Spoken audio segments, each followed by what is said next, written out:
Yan guys, panoorin natin yung asawa kong nagtatanim ng luya.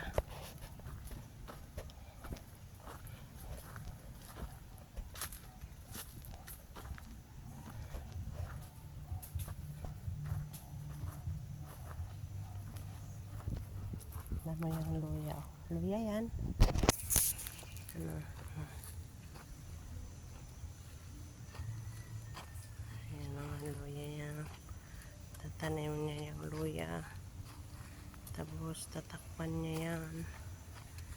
Yan.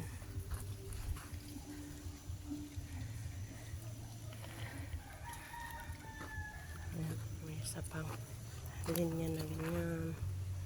Yan.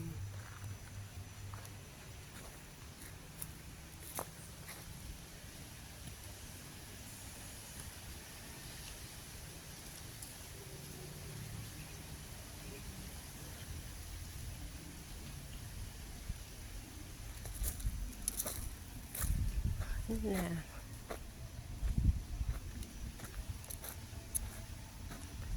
Tingnan natin. Kakaiba magtanim ng luya yung asawa ko. Hinahagis lang ng ganun. Si Bogs eh. Yan na, si Bogs naglilikot na. Pero iba talaga yung hyper ni Bogs dati kisa sa hyper niya ngayon. Ang init.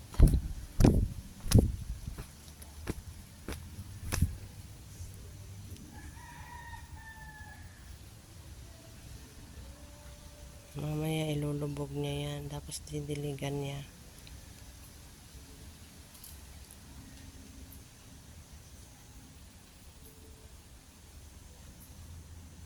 Nahagis.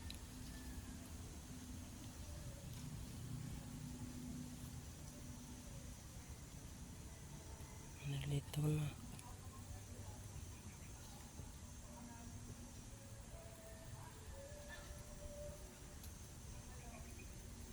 Tinatapon niya yung si Bogoy parang ang layo ng iniisip. Ano kayang iniisip ni Bogs? Kung nasaan naman ako nandoon siya, kaya hindi siya nakakapagpahinga ng talagang na mo yung tiyan niya nipis na manipis na. Kaya nag-worried ako kay Bogoy. Kaya lagi ko talaga siyang isinasama dito. Si Coco naway okay na siya pag uwi namin. Gusto kong isama si Coco dito, kaya lang ang init-init hindi ni Coco kakayanin dito. Tapos kahit mahangin, iba pa rin yung nandun sa loob ng bahay. Bogs no! Tinan mo yung tanim na kinukuha niya.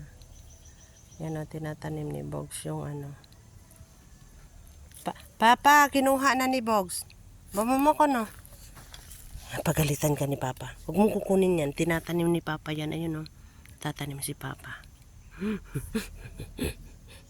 Tatanim si Papa. Habugo. Habugoy. Hamo. Hamo.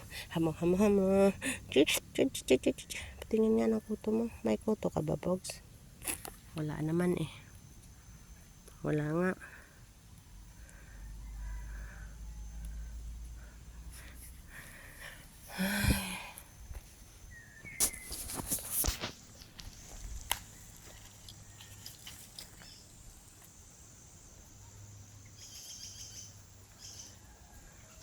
Papa, ganun lang magtanim niyan?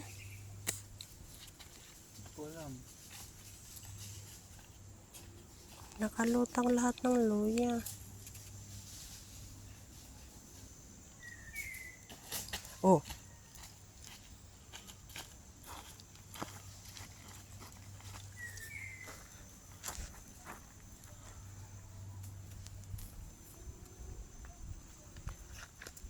Doon, madami kang hinagis.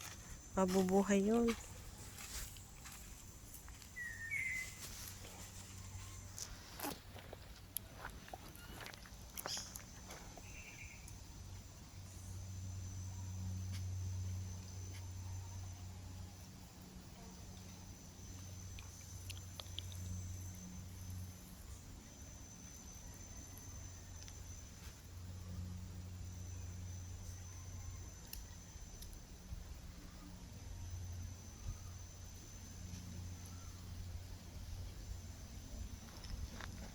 Ganun pala, itatanim na rin natin.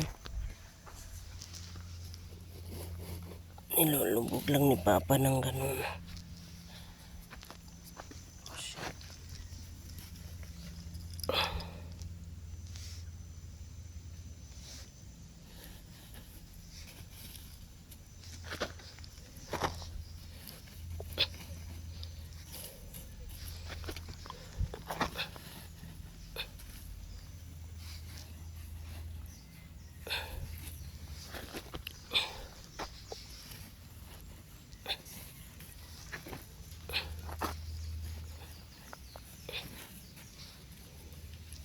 Sumibol lang nga yung luya, oh.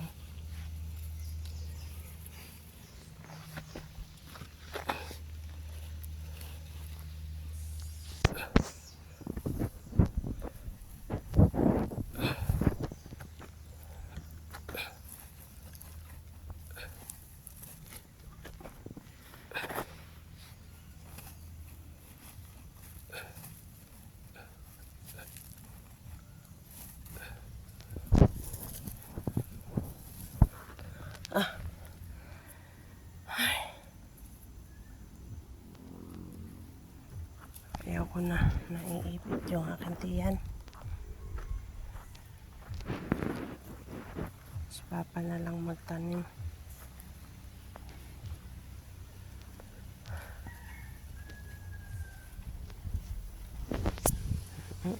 O diba pagka hinarvest to, napakadami.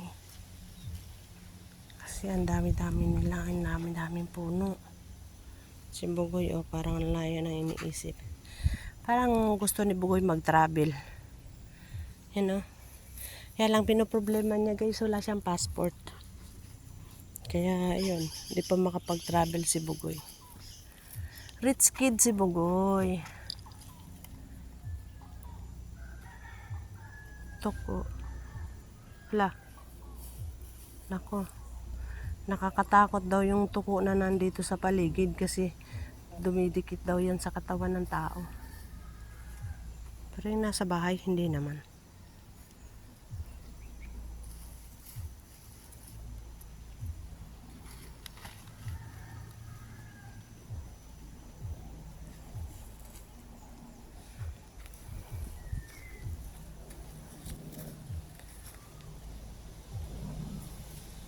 Dapat pala naka-slant.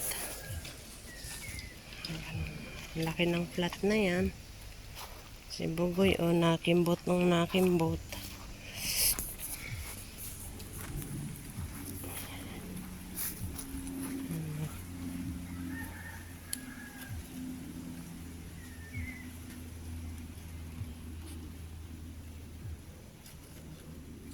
Ginagawa ni Bugoy kumakain ng uling.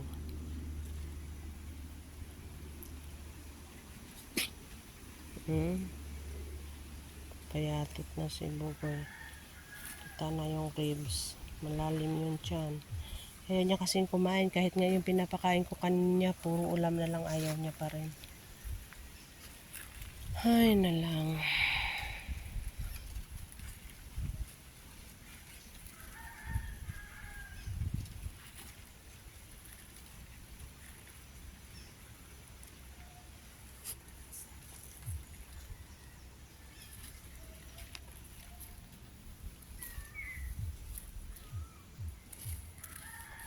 Magtanim ay di biro, maghapong nakayuko.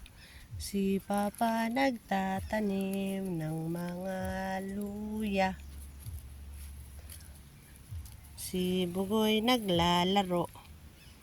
Payatot na si Bugoy. Tataba ka ulit, Bogs, pag nagumaling na ikaw.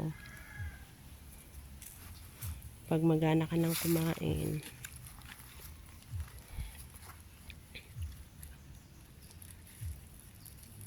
Ito yung tinabas ko kahapon.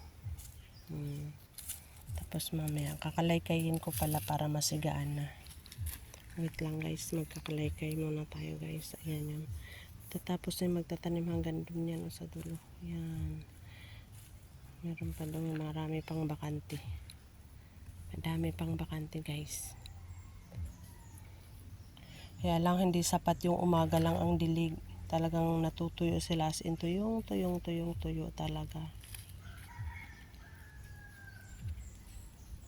Kakaawa yung mga tanim pag hindi nadiligan, talagang mamamatay sa sobrang init. Apakainit talaga, hanggang tanghali lang tuyo na yung idinilig mo sa kanila. Kaya nakakaawa. Teka lang guys, mag-ano muna ako ha. Magkakalaykay muna ako. Gusto ko lang magsiga. Sisigaan natin yan doon. Malayo na naman yung tingin ni Bogs. Oh. Ano niya siya guys. Oh. Lungkot-lungkot ng mata ni Bugoy. Kayong mga manok, ang dami kong nilagay na saging doon na bini ako para hindi na kayo nahirapang tumuka. Dito na naman kayo susunod sa akin, buntot ng buntot.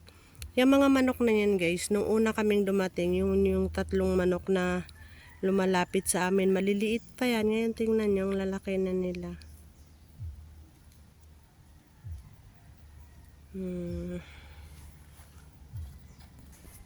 Malapit nang matapos si Papa magtanim. Ayan yung flat niya. Binungkal niya talaga yan guys, para mataniman ng luya. O diba, malapad na rin yung kanyang ano.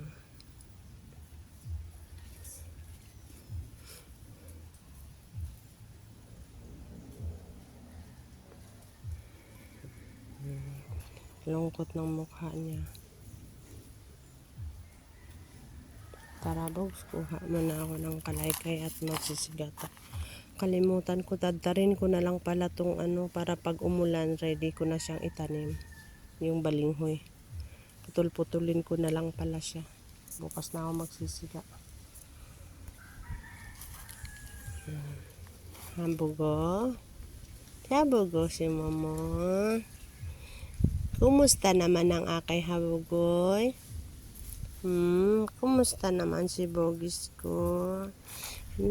Tingin nga ako kay Mama nga. Dito nga si Habog kay Mama. Asus, talagang pa-cute naman talaga yan, no? Ang cute naman talaga ng aking habugoy. Ano na? Kanina nanguha ako ng malunggay. Talagang nagpakarga talaga sa akin ba? Kaya karga habang nanguha ng malunggay. Patingin ang tit ni Momo ko. Patingin ang tit ni Momo ko. Patingin, kompleto na ba sa tit? Ay, isa pa lang ang pangil ni Bugoy. Patingin sa kabila ng pangil. Ayan, may pangil lang siya sa kabila. Isa pa lang. Yung sa baba, maliliit pa lang yung. Patingin ang tit naman. Patingin ang tit ni Bugoy. Tingin ako sa tit ni Momo ko. Sa baba nga. Ayaw niyang patingin. Ayan, tapos na si Papang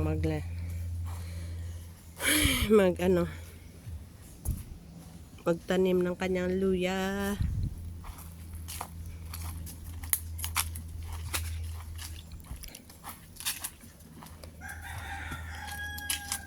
Tapos didiligan na naman ni Papa yun. Nagdidilig siya sa kanya. Yan nag-iigib lang siya ng tubig. Pinadala lang namin yung tubig. Diba napakahirap naman ng pagdala ng tubig dito kasi guys nawala ng tulo yung tubig, kaya yan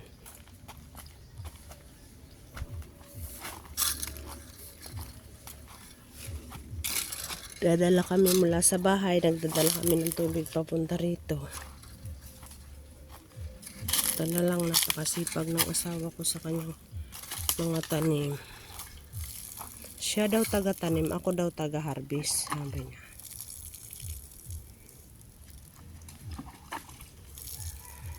Sana magkasya yung tubig.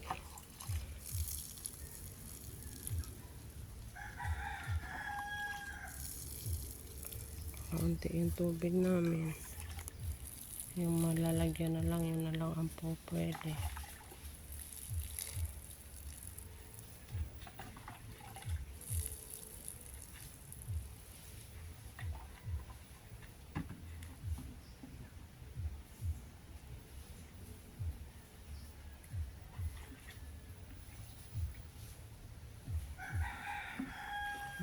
ng tubig. Kawawa yung mga ano, yung hindi nadidiligan, kakaunti lang, hindi na yung makakaabot dito.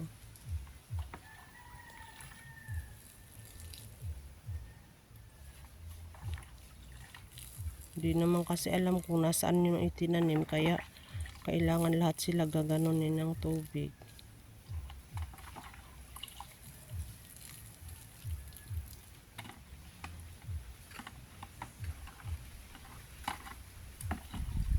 Sana lang magkasya yung tubig. Pero hindi, kakaunti lang yung tubig.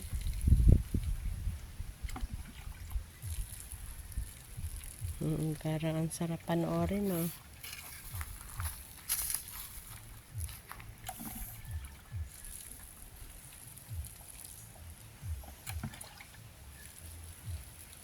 Ayan, oh.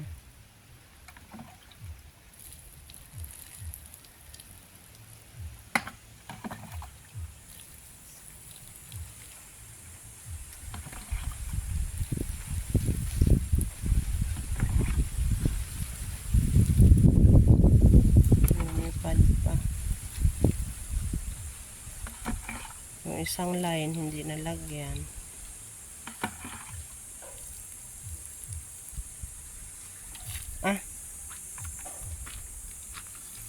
Hindi nalagyan yung isang line.